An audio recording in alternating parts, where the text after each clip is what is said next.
आज की क्लासेस में आपका स्वागत है। भाई अपन देख रहे हैं रेस्पिरेशन और रेस्पिरेशन का टॉपिक है अपना O2 and CO2 transportation. O2 and CO2 transportation का मीनिंग हुआ कि लंग्स है, ये लंग्स है और लंग्स में O2 आ गई है, ये रही O2। अब इस O2 का लंग से ट्रांसपोर्टेशन हेड में हुआ, हेड से आ गई ये टिश्यू के अंदर, O2 टिश्यू में आ गई और यहां इसका ये मेटाबॉलिज्म में उपयोग हो गया, इसका यूज हो गया। यहां से CO2 बनी, हेड में चली गई, फिर यहां से लंग्स में चली गई और बात। अब बात ऐसी है कि O2 का ट्रांसपोर्टेशन टिश्यू से किस फॉर्म में होता है। बट ट्रांसपोर्टेशन ऐसा तो है नहीं कि ऑटो रिक्शा आएगा, वो यहां से O2 को बिठाएगा और टिश्यू में छोड़ देगा, ऐसा तो कुछ है नहीं। अब इसका जो जाने का जो कैरियर है, किस प्रकार से किस फॉर्म में जाती है, और यहां से CO2 टिश्यू में बनी और लंग्स में चली गई। अब इनका जाने का जो फिनोमिना है, जो तरीका है, वो अपन देखते। देखो सबसे पहले तो है कि जैसे मान लो 100% आपके पास में जो O2 है उसका लगभग 1.5% तो ब्लड प्लाज्मा करती है, ये याद रखें। कौन करती है साहब? ब्लड प्लाज्मा करती है 1.5। बच गया कौन सा? 98.5% ये करता है आपकी हीमोग्लोबिन और आरबीसी। ये मान लेगा आरबीसी ये काम कर। तो देखिए ट्रांसपोर्टेशन इस प्रकार से 100% का ही होता है। तो कहने का मतलब कि हीमोग्लोबिन है या आरबीसी का ऑक्सीजन ट्रांसपोर्टेशन में बहुत योगदान है। क्वेश्चन आता है यहां से कि इसका मतलब ये बात तो आप क्लियर कर चुके हैं कि O2 का जो ट्रांसपोर्टेशन टिश्यू तक होता है, O2 का जो ट्रांसपोर्टेशन टिश्यू से होता है, टिश्यू तक होता है, उसके अंदर मेन रोल किसका है भाई? हीमोग्लोबिन का, ऐसा जिसको रेस्पिरेटरी पिगमेंट कहते हैं। और रिमेनिंग जो है वो ब्लड प्लाज्मा के रूप में होती है। तो आपको पता चल गया कि यहां से यहां के लिए कोई ऑटो रिक्शा नहीं है, कोई बस नहीं है, कोई स्पेसिफिक जो कैरियर है वो कौन है? हीमोग्लोबिन। और सेकंड नंबर पे कौन आता है? ब्लड प्लाज्मा आता है। अब एक बार क्वेश्चन आया कि एक हीमोग्लोबिन 1 Hb मॉलिक्यूल कितने ऑक्सीजन मॉलिक्यूल्स को ट्रांसपोर्ट करता है? एक हीमोग्लोबिन कितने ऑक्सीजन अणुओं का ट्रांसपोर्टेशन करता है? तो देखिए ये बनाता है आपके लिए 4 हिम होते, इसमें 4 हिम मॉलिक्यूल। कितने हिम होते हैं? 4 हिम होते हैं। और इसका फॉर्मूला होता है 4 Hb मॉलिक्यूल्स। कितने Hb molecules? 4 Hb molecules 4O2 molecules का ट्रांसपोर्टेशन करते हैं। और Hb4 और O2, ये फॉर्मूला आप याद रखें। इस प्रकार से जो O2 का ट्रांसपोर्टेशन होता है, यानी 4 Hb बैलेंस करें अपन। 4 किसको?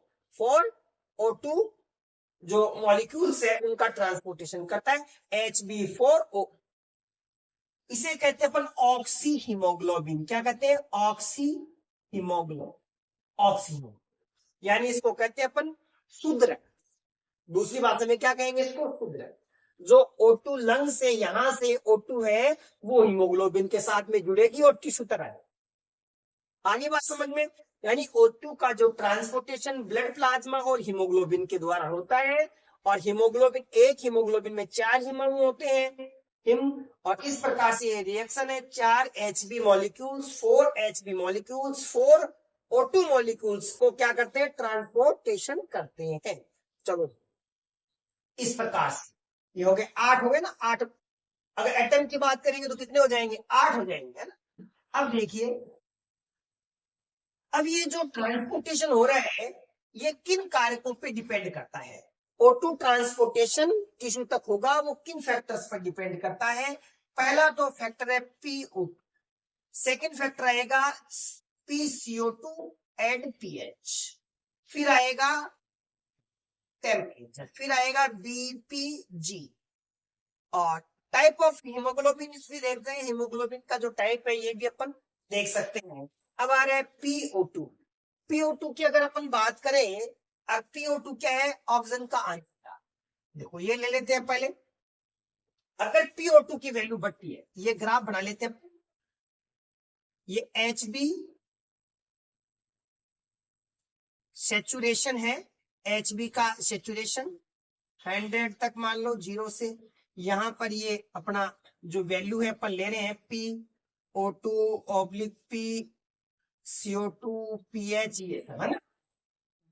तो यहां से ये कर्व देखते हैं, जो यहां पर देखो राइट साइड है, राइट साइड जो डिसोसिएशन दर्शाएगी राइट साइड, और जो लेफ्ट साइड है, लेफ्ट साइड क्या दर्शाएगी, एसोसिएशन। से दोनों बात आप ध्यान में रख लेंगे, शॉर्टकट है।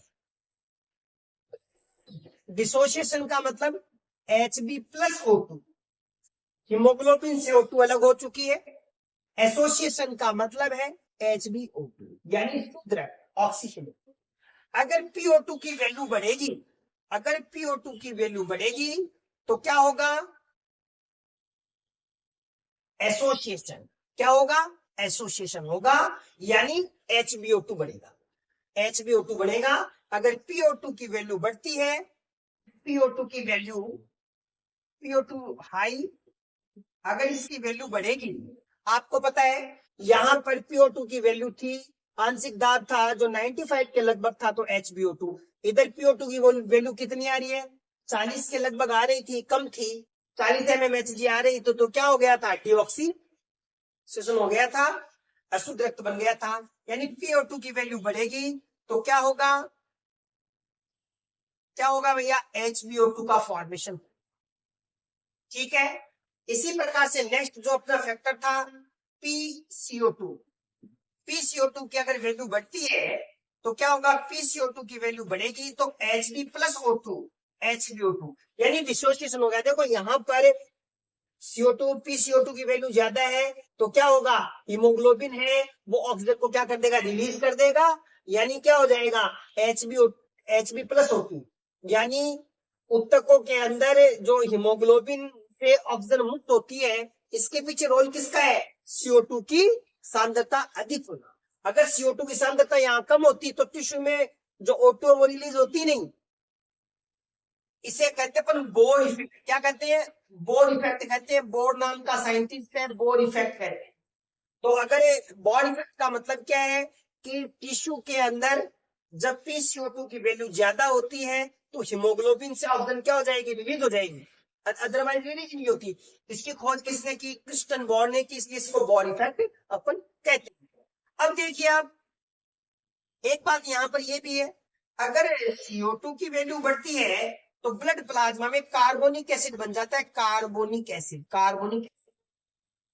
अब कार्बोनिक एसिड बनेगा, इसके लिए एक एंजाइम काम में आता है, कार्बोनिक एनहाइड्रेज एंजाइम, और कार्बोनिक एसिड बनेगा तो H प्लस बढ़ जाएगा, और H प्लस बढ़ जाएगा तो पीएच भी क्या हो जाएगी, H प्लस बढ़ेगा, इंक्रीज होगा तो पीएच क्या हो जाएगी, कम होगी, और पीएच कम होगी तो किसकी वैल्यू बढ़ जाएगी, क्या होगा, डिसोसिएशन होगा, और जो वक्र कर्व है वो राइट साइड के अंदर आ जाएगा, और PO2 की वैल्यू बढ़ती है तो एसोसिएशन होगा, वक्र कर्व है वो लेफ्ट साइड में चला जाएगा। इस प्रकार से अपन ये देख रहे हैं।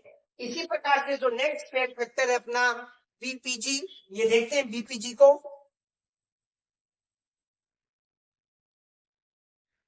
BPG 2,3 बिस फॉस्फो, ये ग्लिसरेल्डिहाइड है, या ग्लिसरेट कहते हैं, चाहे ग्लिसरेल्डिहाइड कहते हैं, ग्लिसरेट, और इसको DPG भी कहते हैं, डाई भी कहते हैं बिस्किट। अगर ये केमिकल है वो RBC के अंदर बनता है, किसके अंदर, RBC के अंदर होता है, किसके अंदर होता है, RBC। कौन होता है, BPG किसके अंदर होता है, RBC में, और RBC में कौन है, हीमोग्लोबिन भी है। जब मेटाबॉलिज्म होती है तो इसकी मात्रा वो हीमोग्लोबिन की बीटा स्ट्रैंड से जुड़ जाती है, ये बात याद रखें, ये इंपॉर्टेंट बात है। बीपीजी किस चेन से जुड़ता है हीमोग्लोबिन की, बीटा चेन से जुड़ जाता है और O2 को क्या कर देता है, रिलीज कर देता है। O2 रिलीज होने का मतलब क्या बन जाएगा, Hb प्लस O2, यानी O2 का हीमोग्लोबिन से निर्मुक्तिकरण हो जाएगा, डिसोसिएशन हो जाएगा, कर्व किस साइड में आ जाएगा, राइट साइड। तो इस प्रकार से O2 का लंग से जो टिश्यू तक ट्रांसपोर्टेशन होता है वो सबसे ज्यादा हीमोग्लोबिन के द्वारा होता है और फिर सेकंड नंबर पे ब्लड प्लाज्मा के द्वारा होता है। और इसको जो इफेक्ट करने वाले जो फैक्टर है PCO2, PO2, पीएच, बीपीजी आदि। नेक्स्ट क्लासेस में अपन लेंगे CO2 ट्रांसपोर्टेशन। आज के लिए थैंक यू।